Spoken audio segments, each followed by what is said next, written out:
السلام عليكم، كي دايرين؟ لاباس عليكم؟ انا غنشارك معكم اليوم العشاء اللي دايره واحد الاكله زوينه شهيبه كدار في رمضان، كتجي رائعه تحط للفطور. انا غنديرها معكم. درت حبه ديال البصله تشحر مع شويه زيت البلديه.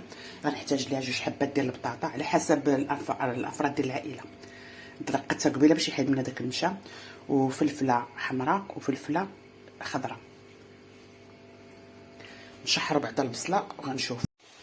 هي بدات البطاطا هي كتنزل لينا، ما خصناش نطيبوها بزاف، مازال غندخلوها للفران. دابا غنزيدو الفليفلات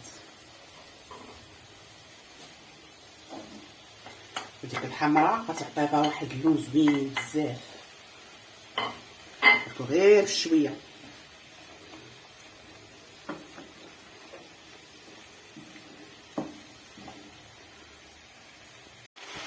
حركو غير بشويه حتى تحسوا بها طابت ولات بحال مسلوقه. حنا مبغيناش طيب لينا بزاف التهرات تعود مخلطه ومجلطه، غير شويه. دابا غنديروا واحد المليحه باش داكشي يطيب لينا مملح. التوابل نخليهم من بعد باش غير نديروهم ونطفيهم. غتبقاو تحركوا غير بشويه بلا ما نطول لكم الفيديو. شوفوا اللوين اللي ولا في البطاطا، كي لقيتو فيها الفلفله الحمراء. ضروري الفلفله الحمراء ديروها، ضروري كتعطي واحد المذاق زوين وكتعطي اللوين. هي طابت. دابا غنديروا التوابل.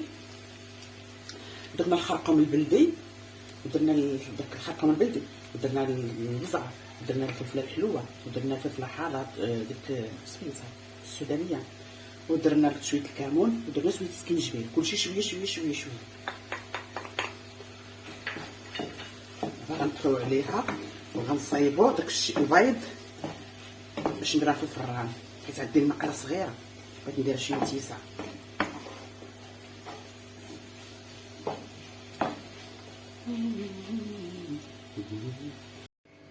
المهم عندنا 4 البيضات غنطربوهم.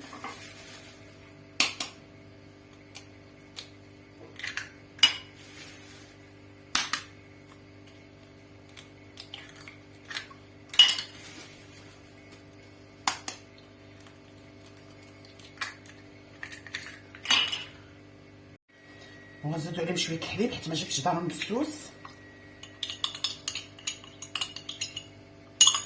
غنزيدو عليهم المعدنوس ونطربو كلشي طراب عادي.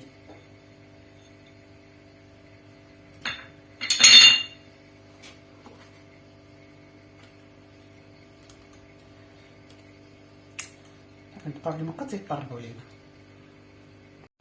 صافي كملنا البيض. دابا غنسدو عليها الطاجين ولا قص الطاجين، ما عنديش ولاقه على قدها. صافي تطيب على خطره. نشوفوا فين وصلت مقيلتنا. ها هي كي جات رائعه بزاف. شوفي كي جات. وباش تقنتها درت واحد العويشق ديال الهريسه، نسيتو درتو فواحد العويشق ديال الماء ودرتو من الفوق. جات زوينه بزاف. صافي زوينه.